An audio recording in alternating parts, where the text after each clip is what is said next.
In Afghanistan, the United States has not only left behind thousands, possibly over 10,000 Americans, but we have created in the Taliban the most dangerous terrorist force in the world.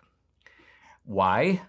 Because we have essentially left behind all this American equipment that is now Taliban controlled. Pentagon spokesman was asked, does the United States have any plans to get any of that back? And the answer is, well, not really.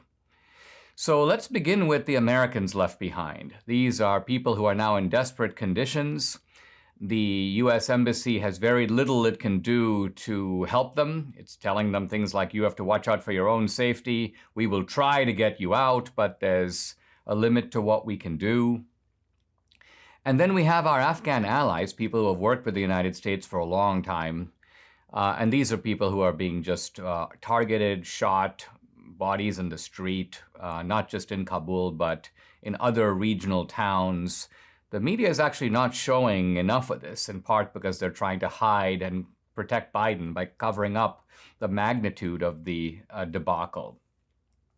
Let me talk a little bit about what's fallen into Taliban's hands, because we've essentially weaponized this terrorist operation.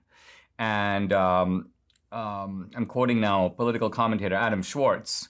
He goes, the Taliban is set to become the best armed Islamic fundamentalist group in the world when they inherit all the advanced U.S. military equipment from the Afghan army. You see pictures on social media of Taliban guys walking around. And by the way, they used to have these good kind of old AK-47s, but now they have M16 rifles, our rifles, M4 rifles, M249, M240 machine guns. You'll see the Scar-H. You'll see military vehicles, Taliban guys sitting in Humvees. Now, who knows if they can drive the Humvees? They probably can. But you see Max Pro trucks, MRAP Max Pro trucks. Taliban guys are kind of jubilantly waving their rifles over them. They've got M117 tank-like armored vehicles, which, by the way, can survive an RPG blast, and are also armed with a grenade launcher. This is all in the hands of the Taliban, believe it or not. The Taliban now have more Black Hawk helicopters than about 150 countries around the world. They've got drones, they've got US helicopters, so essentially, in this ignominious end to the war on terror, a war that we've apparently lost after 2 decades, Biden has lost. At the end of this war, we have created this menace and almost given over the weaponry to the other side, making them stronger than they were before. Before, they were sort of 11th century primitives, working on the monkey bars. They had to plan the 9/11, come over here, use our own planes against us. But now they've got real weaponry. And you got to say the Biden administration is to blame. Now, I realized that, when Biden gave his speech, Biden's point was, well, you can't really blame me. Come on, man, because I'm just doing what Trump was going to do anyway. This is Biden's logic, that Trump is going to withdraw, he's going to withdraw. Therefore, no criticism is possible of the way in which Biden withdrew. I see a tweet here from Tom Cotton. He goes, no one in their right mind would have closed the Bagram Air Force Base and left behind thousands of U.S. civilians and thousands of Afghan allies. Why would you do that? And having done that, the U.S. is basically saying, now we're trying to get 40 to 60,000 Afghans out. How? We don't really have a base. We sort of have a very limited embassy with staff. And here's the State Department's response when asked about this. How are you going to get these 40 to 60,000 people out? Quote, we are doing as much as we can for as long as we can.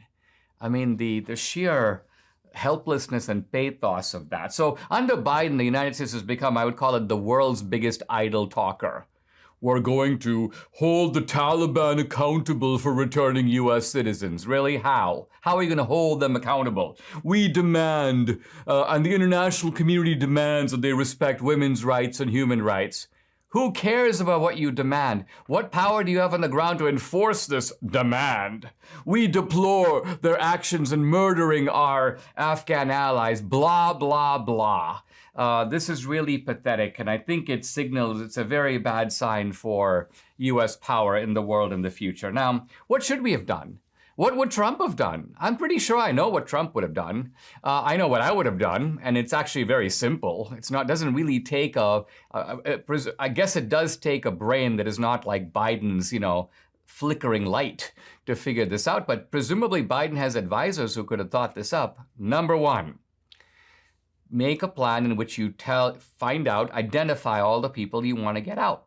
Identify all the U.S. civilians, all the NGOs, all the U.S. workers, the U.S. teachers in Afghanistan, have them identified, move them to the Bagram Air Force Base, get them out. Number two, identify all your Afghan allies, the people who have really helped you that you can count on. Yes, I agree, those people cannot be left to rot, cannot be left to be killed. Bring them to the Bagram Air Force Base, get them out. And then the third and very critical point, and this is to notify the Taliban and say, listen, guys, you had a big advantage for the past 20 years. You were hiding in the mountains, and it was pretty hard to find you.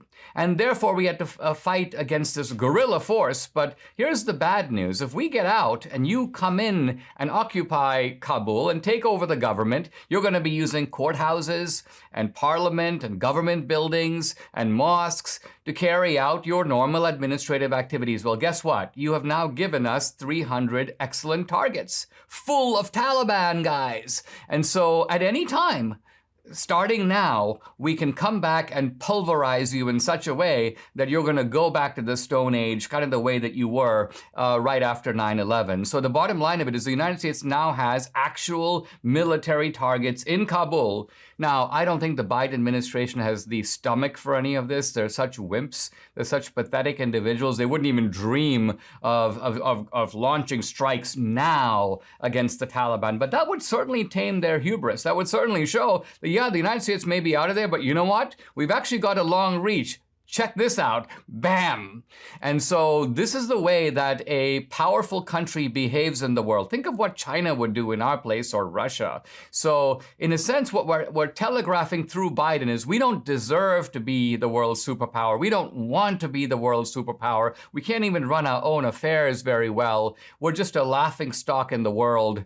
And all the people who voted for Biden, in a sense, I guess, have signed up for this. Knowingly or unknowingly, they have put in charge a team. And we've seen with Democrats before, this is what they do. This is what they're doing now. They're taking us down. And they even seem, in their own pathetic way, a little proud of it.